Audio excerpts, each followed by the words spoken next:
Guten Tag, Klasse. Heute öffnet ein Buch auf Seite 134, 135. Wir lernen heute über Sozialversicherung, das heißt Social Security. In Germany, Social Security has been around for over 100 years. Gesetzliche Sozialversicherung gibt es in Deutschland schon seit Ende des 19. Jahrhunderts. Im Jahr 1883 führte der deutsche Reichskanzler Otto von Bismarck die gesetzliche Krankenversicherung ein. And then in the late 1800s, they got the Krankenversicherung, which is the health insurance for everybody. Wollte Sozialunruhen verhindern und den Sozialismus bekämpfen. So he wanted to, and remember there's a little circle there, you can come down here and look.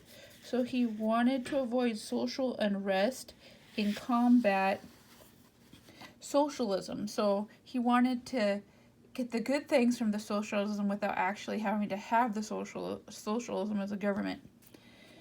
Später kamen die Rentenversicherung, that is, Renten is to retire, retirement insurance, und die Arbeitslosenversicherung. Arbeitslosen means unemployment insurance. Diese drei Versicherungen bilden heute die gesetzliche Sozialversicherung.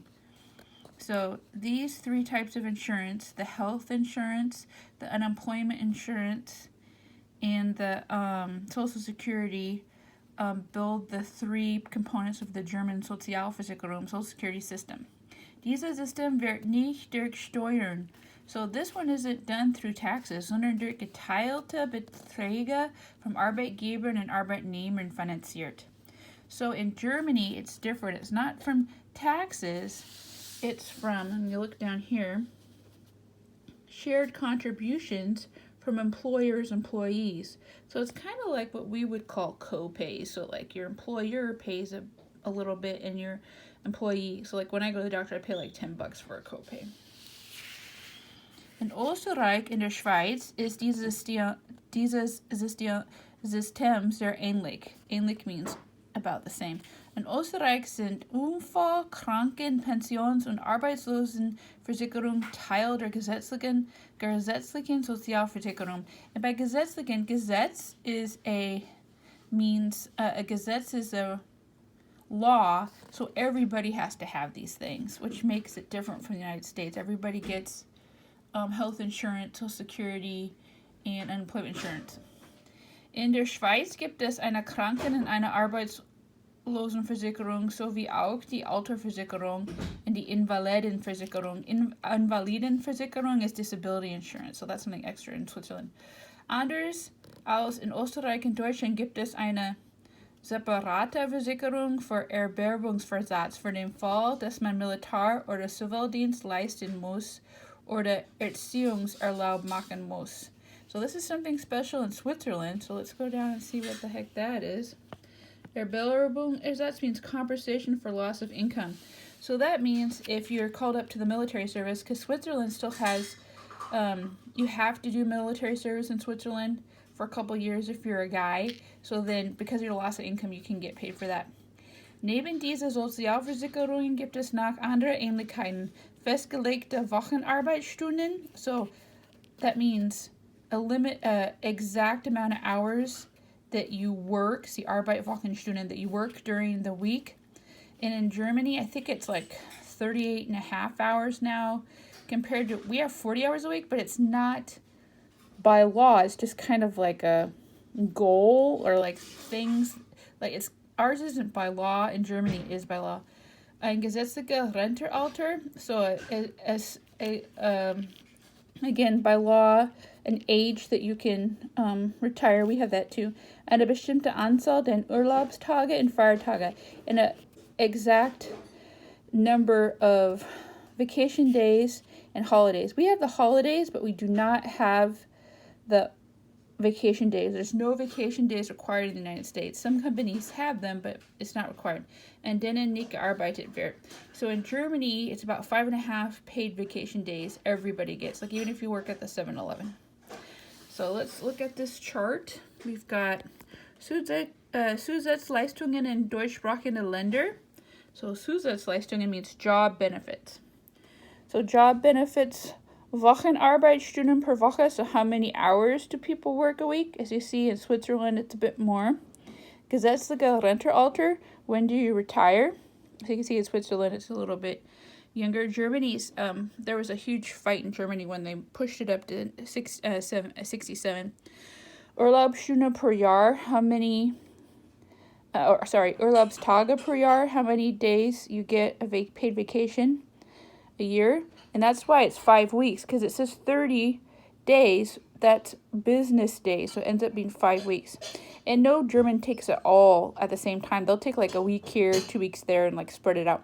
Gesetzliche Feiertage, so 9 to 13 paid vacation days. As you can see, Österreich has more, and that's because being a Catholic country, they've got more Catholic federal holidays. Okay, now we're going to go over here. This is Gestellte Arbeiter und Beamter. These words designate different work jobs. Angestellte is employee, Arbeiter und Beamter is also employee. Diese drei Wörter bezeichnen Personen, die arbeiten. So these are 3 words that all mean like employee. Was sind aber die Unterschiede zwischen diesen Beziehungen? So what's the difference between these 3 words though? Because technically they all mean like employee. Angestellte sind Personen, die vor allem in Büros arbeiten. So there's a fancier word if you work at an office. So we would say white collar job. So white collar job in Germany is Angestellte. In Firmen haben sie oft auch eine leitige Funktion. Sie bekommen ein festes monatliches Gehalt. So basically, Angestellte sind people on salary. They're like white collar office jobs. It's not by hour, it's by salary. Festes monatliches Gehalt is like a monthly salary.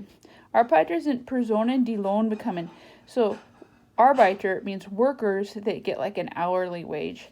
Es kann zum Beispiel ein Stück- oder Stundenlohn sein. Arbeiter verrichten typischerweise manuelle Tätigkeiten. So Arbeiter is usually workers for like blue-collar jobs. Beamten sind Personen, die für die Regierung arbeiten. Beamten are people that work for the government. A Beamte is like a governmental office. So anybody that works for the government is called a Beamter. Wie zum Beispiel Polizistin and Lehrer. So like I'm technically a Beamter, the police are Beamter, anybody that works for the government. So this one's about, over here is about the Marshall Plan, because as you know, Germany got pretty bombed out, last World War II. So we stepped in to help rebuild Germany after the war, and it was called the Marshall Plan. Nach dem Zweiten Weltkrieg war Europa zum großen Teil zerstört. Am 3. April 1948 verabschiedete der amerikanische Kongress, so verabschiedete means passed. So the American Congress passed a plan to help rebuild Germany. The Marshall Plan oder auch European Recovery Program, Westeuropa wieder aufzubauen. It wasn't just for Germany, it was for France and Belgium to rebuild Western Europe. As you know, we didn't help rebuild Eastern Europe, the Soviet Union did that. Teil des Plans war es, Kredite, Rohstoffe, Lebensmittel und Waren zum Westen Europa zu schicken. So we sent like credit, so bank loans basically, so they could rebuild. Rohstoffe is like, stuff they would need to rebuild, like iron and stuff. Lebensmittel, of course, is, food. Die 3 Gründen für den Marshallplan waren Hilfe für Westeuropa, Eindammung der Sowjetunion und des Kommunismus in Erschaffung eines Marktes für amerikanische Waren. So it wasn't totally out of the kindness of our hearts. Eindammung means containment. We wanted to send help to Western Europe so the Soviet Union wouldn't spread communism, because they already had control of Eastern Europe, so we didn't want them to spread communism. So we thought if we sent help, then Western Europe would look to us instead of Soviet Union. Also, they wanted to create a new market for American products. So before the Marshall Plan, for instance, you know, you couldn't find cornflakes in Germany, and so we wanted, you know, we gave it to them as a present, and then they could have it, and then they'd want to buy it later. Das Volumen des Plans betrug 1948 $13,1 Milliarden. Der Plan war nach dem US-Außenminister George Marshall benannt. So, an Außenminister is the Secretary of State. Der 1953 den Friedensnobelpreis bekam. And so this guy, who at the time was the Secretary of State, got the Nobel Friedens Prize, which is the Nobel Peace Prize in 1953 for all the work he did trying to help rebuild Western Europe. Danke, Klasse. Tschüss.